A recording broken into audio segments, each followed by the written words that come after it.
पाठ 6 द्रव्य की संरचना।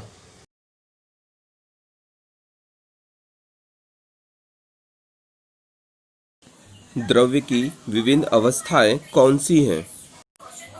द्रव्य की विभिन्न अवस्थाएं ठोस, द्रव तथा गैस है। बर्फ, पानी और वाष्प में अंतर बताओ। बर्फ ठोस है, पानी द्रव है और वाष्प गैस है।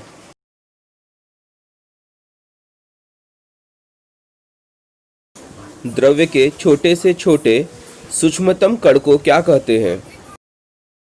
द्रव्य के छोटे से छोटे सूक्ष्मतम कण को परमाणु कहते हैं। द्रव्य के प्रकार कौन से हैं? तत्व, यौगिक और मिश्रण द्रव्य के प्रकार हैं।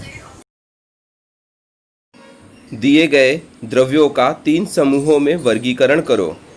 शीतपेय, हवा, शरबत, मिट्टी, पानी, लकड़ी, सीमेंट। पहला समूह मिट्टी, लकड़ी, सीमेंट है। इनका वर्गीकरण ठोस के आधार पर किया गया है।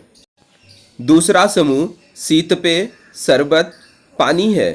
इनका वर्गीकरण द्रव के आधार पर किया गया है। तीसरा समूह हवा है, जिसका वर्गीकरण गैस के आधार पर किया गया है। ठोस का आयतन निश्चित क्यों होता है? ठोसों में अंतर आणविक बल अति प्रबल होते हैं, जिसके कारण ठोस के कण एक निश्चित स्थान पर एकत्र बने रहते हैं। परिणाम स्वरूप ठोस का आकार निश्चित होता है। द्रव का आकार निश्चित क्यों होता है? द्रव में अंतर आणविक बल कणों को निश्चित स्थान पर रोककर रखने के लिए पर्याप्त प्रभावी न हो तो भी उन्हें एकत्रित गठन करके रखने के लिए पर्याप्त प्रभावी होते हैं। इसीलिए द्रव का आयतन निश्चित होता है। गैसों का आकार तथा आयतन निश्चित होता है। गैसों में अंतर आणविक बल बहुत क्षीण होता है तथा कणों के बीच की दूरी बहुत अधिक होती है। अतः गैसों का आकार तथा आयतन अनिश्चित होता है। ठोस के पड़ोसी कणों के बीच की दूरी के बारे में तुम क्या बता सकते हो? ठोस के कण एक दूसरे के बहुत निकट होते हैं और उनके बीच की दूरी न्यूनतम होती है। गैस के घटक कणों के बीच की दूरी के बारे में तुम क्या बता सकते हो? गैसों में अंतर आणविक बल बहुत क्षीण होता है। कणों के बीच की दूरी बहुत अधिक होती है। इसीलिए गैसों के घटक कण मुक्त रूप से हलचल कर सकते हैं और उपलब्ध पूरी जगह में फैल जाते हैं। बताओ कि पानी में तेल का मिश्रण समांगी है या विषमांगी? पानी में तेल का मिश्रण एक विषमांगीय मिश्रण है। बताओ कि समुद्र का पानी समांगी मिश्रण है या विषमांगी मिश्रण? समुद्र का पानी एक विषमांगीय मिश्रण है। द्रव में द्रव प्रकार के विलयन के 2 उदाहरण लिखो। द्रव में द्रव प्रकार के विलयन के उदाहरण विनेगर, जिसे सिरका के नाम से जाना जाता है, और तनु सल्फ्यूरिक अम्ल है। गैस में गैस प्रकार के विलयन के 2 उदाहरण लिखो। गैस में गैस प्रकार के विलयन के 2 उदाहरण हवा, रसोई गैस है। ठोस में ठोस प्रकार के विलयन के 2 उदाहरण लिखो। ठोस में ठोस प्रकार में विलयन के उदाहरण पीतल, स्टेनलेस स्टील है। द्रव में गैस प्रकार के विलयन के 2 उदाहरण लिखो। द्रव में गैस प्रकार के विलयन के उदाहरण क्लोरीन युक्त जल, हाइड्रोक्लोरिक अम्ल है। पोटेशियम क्लोराइड, सोडियम सल्फाइड के अणुसूत्र लिखो। पोटेशियम क्लोराइड का अणुसूत्र KCl तथा सोडियम सल्फाइड का अणुसूत्र Na2S है। मीथेन का अणुसूत्र लिखो। बताओ कि मीथेन में हाइड्रोजन के कितने परमाणु हैं। मीथेन का अणुसूत्र CH4। मीथेन में हाइड्रोजन परमाणुओं की संख्या 4 है। KCl CaCl2 में क्लोरीन संयोजकता पहचान कर लिखो। KCl में क्लोरीन की संयोजकता 1 है। CaCl2 में क्लोरीन की संयोजकता 1 है। द्रव्य के वर्गीकरण की दो प्रमुख पद्धतियां कौन सी हैं? द्रव्य के वर्गीकरण की दो प्रमुख पद्धतियां निम्नलिखित है।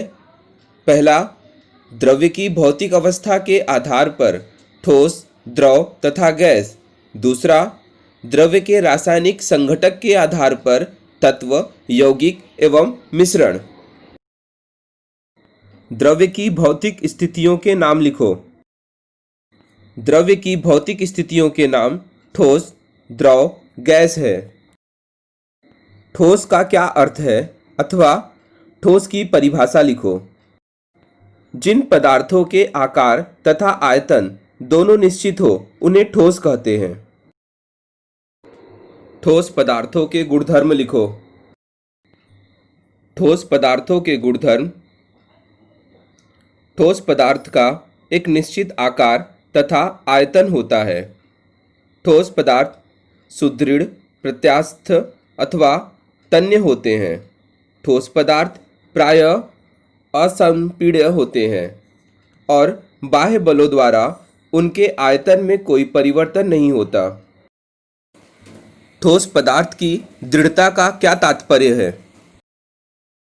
किसी बाह्य बल द्वारा ठोस पदार्थों के आकार एवं आयतन में प्रायः कोई परिवर्तन नहीं होता, अतः ठोस पदार्थों के निश्चित आकार तथा निश्चित आयतन संबंधी गुणधर्म को उसकी दृढ़ता कहते हैं।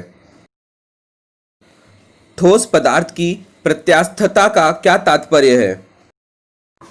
कुछ ऐसे ठोस पदार्थ हैं जिन पर यदि कोई बाह्य बल प्रयुक्त किया जाए तो उनका आकार परिवर्तित हो जाता है और प्रयुक्त बाह्य बल हटा लेने पर वे पुनः अपनी पूर्वावस्था ग्रहण कर लेते हैं। ठोस पदार्थों के इस गुणधर्म को प्रत्यास्थता कहते हैं। ठोस पदार्थों की ढलनशीलता अर्थात प्लास्टिसिटी का क्या अर्थ है? कुछ ऐसे ठोस पदार्थ हैं जिन पर यदि कोई बाह्य बल प्रयुक्त किया जाए तो उनका आकार परिवर्तित हो जाता है और वह बाह्य बल हटा लेने पर भी वे अपना मूल आकार ग्रहण नहीं कर पाते। ठोस पदार्थों के इस गुणधर्म को ढलनशीलता अर्थात प्लास्टिसिटी कहते हैं। ठोसों का उच्च घनत्व और उनमें उच्च संपीड्यता होती है, इसे स्पष्ट करो। नंबर 1, किसी द्रव्य के कणों, परमाणु, अणु के मध्य क्रियाशील आकर्षण बल को अंतर आणविक बल कहते हैं। नंबर 2, ठोस पदार्थों के अणुओं के मध्य क्रियाशील अंतर आणविक बल अत्यंत प्रबल होता है। इसीलिए ठोस के कण एक निश्चित स्थान पर एकत्र बने रहते हैं। परिणाम स्वरूप ठोसों का घनत्व उच्च होता है और उनके बीच क्रियाशील अंतर आणविक बल के कारण उनको असंपीड्यता का गुणधर्म प्राप्त होता है।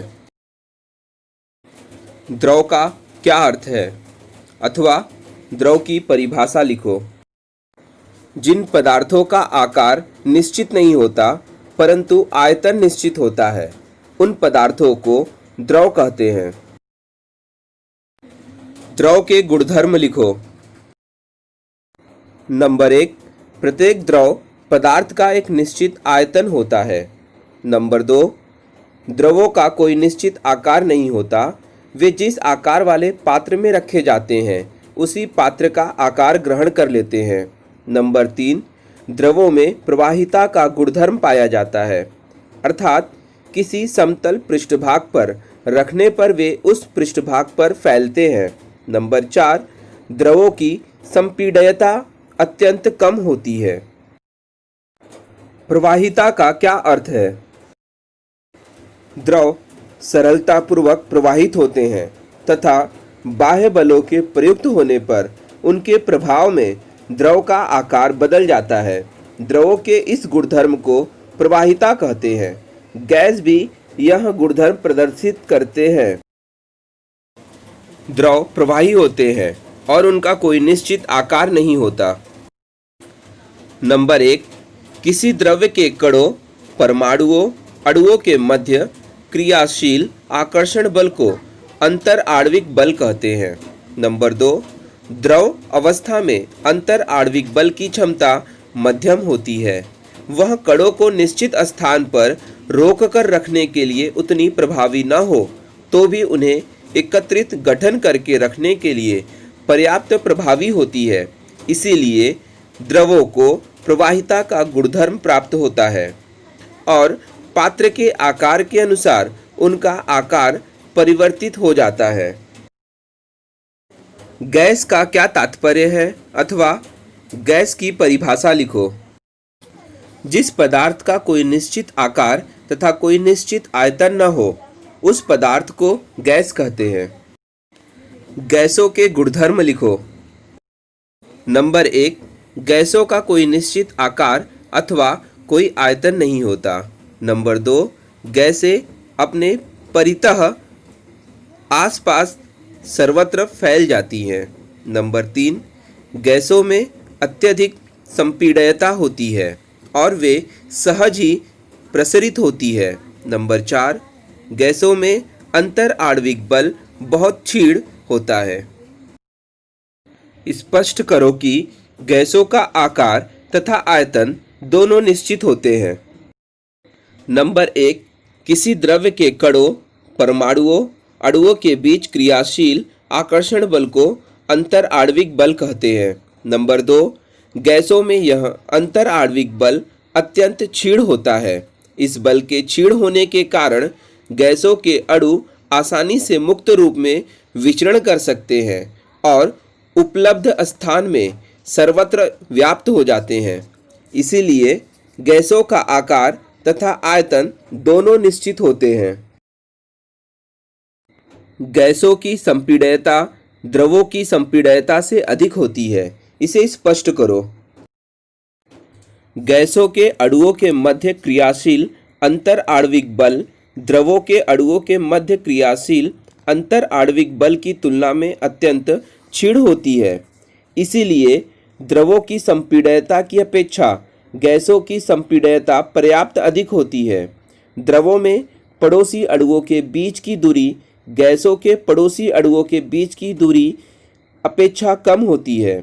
गैसों में अंतर आणविक बल बहुत क्षीण होता है, परंतु द्रवों में अंतर आणविक बल की क्षमता मध्यम होती है। अतः गैसों की संपीड्यता द्रवों की संपीड्यता से अधिक होती है।